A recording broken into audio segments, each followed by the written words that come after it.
What's going on? Today I'm going to talk to you about a book that you may not have heard of, but you probably should, by an independent author. And that book is The Photo Album by Brian O Sullivan, aka I call him B Sully just because Brian O'Sullivan is too long. Who has time to be using six syllables? So the street name I gave him is B Sully. So it's 2023 in Santa Barbara, California, and Bobby McGowan has just recently been fired from his job. Now Bobby's at his dad's house chilling, looking through some old photo albums. And for you young folks that don't know what a photo album is, you can Google that later and figure that out. But just stick with me right now. Now this one particular album he's looking in is labeled 1999, and it's just an album full of pictures of him, his mom and dad, his sister, just some good old family memories from back when he was a kid. Now, in this 1999 album, there is this one picture that catches Bobby's attention. It's a picture of his mom and dad and his two men that he didn't know. He later finds out there were two roofers that worked on the house. The reason it was suspicious is because almost 20 years ago, in 2003, I was a high school freshman. His mother was murdered, and the murder went unsolved. And one of the guys in this picture is giving his mom this odd look. He's not paying attention. He's not posing for the picture, but he's like side eyeing his mom in a very lustful way. So Bobby's spidey senses are going off. Like, did this guy have something for my mom and do something to her? Now, according to descriptions of people that lived in the neighborhood and grew up with her, his mom was hot. She was nice. People liked her a lot. He had a MILF. If you don't know what that is, I don't know what to tell you. But so it's not really far fetched for a man to be looking at his mom like that. A lot of men did. But it was something about this guy that Bobby just couldn't let go. Now, remember I told you Bobby got fired. So he ain't got nothing but time on his hand right now. So he reaches out to his old drunk black sheep of the family uncle and his aunt that he hadn't talked to in forever, because he wants some answers. He's trying to solve his mom's murder. It's almost the 20th anniversary. He ain't got no answers. He ain't got no job. So he's about to try to solve the murder. And he got a couple answers. He did identify the guy that was in that picture that was lusting over his mom.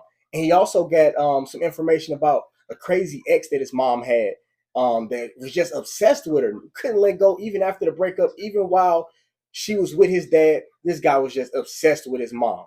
So he's about to get to the bottom of this and figure out who killed my mom. Now, I think everybody else in the family and in the community, they were like, it's 20 years ago, let it go. We ain't gonna solve it. But not Bobby, because Bobby is a great son and he wants justice for his mom one way or another. He's gonna do what the boys in blue couldn't do. Bobby reaches out to some old acquaintances, and one of them worked for the newspaper and agreed to do like a 20-year anniversary article. And one of them worked for the news and was interested in doing an interview with him. So during the interview, Bobby's talking about it, looking for some answers, and he drops the name of the guy in the picture that he found. he puts his name all over the internet. Yeah, so if you know anything about this guy, first of all, he's probably about to get sued, bro. You ain't got no evidence and you just put his name out there as a suspect. You are, man, he is out of line for this. But he also has articles in there, photos, that one photos at the top, what I'm saying, by design. He put that there to try to, trigger him. And an email address for people to contact him with any information that they may have about his mother's murder. And lo and behold, eventually somebody does reach out to him. The killer that's been under the radar this whole time, that's gonna get away scot-free, emails Bobby. He couldn't resist himself. He emails Bobby. And in this email, he tells Bobby to check in a photo album dated before Bobby was born.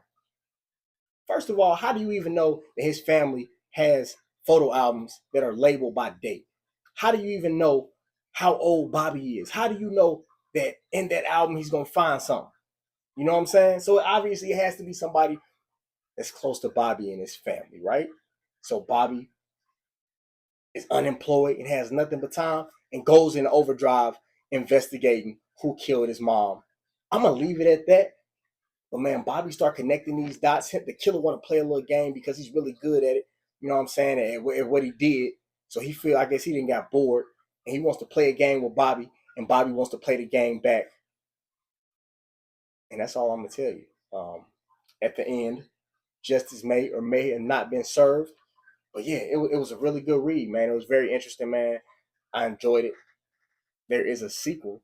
The way the book ended, it set up perfectly for a sequel.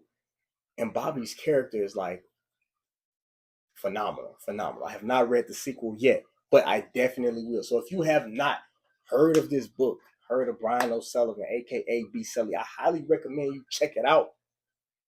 You need to follow Bobby's story and get some answers with him.